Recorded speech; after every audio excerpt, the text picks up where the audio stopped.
Hello. So to put search filters in Facebook dating app, so here's the app.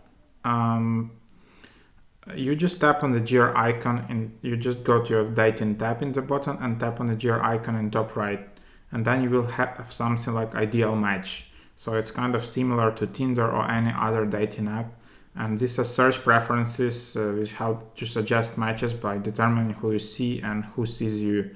And then you can enable basics, you can enable distance, and then you can set up a must-have.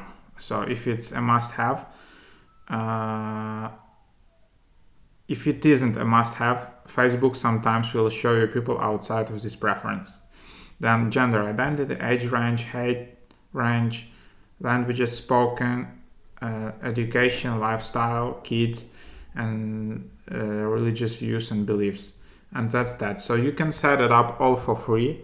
There are no like additional features where, for example, in Tinder or somewhere, like if you want to search, like change your location, or in some other dating apps, if you want have specific filter, you will need to upgrade and pay for that. So there is nothing like that in Facebook dating. You just have these search filters and they are free. So hope that is helpful. And yeah, leave your suggestions below, and thanks for watching.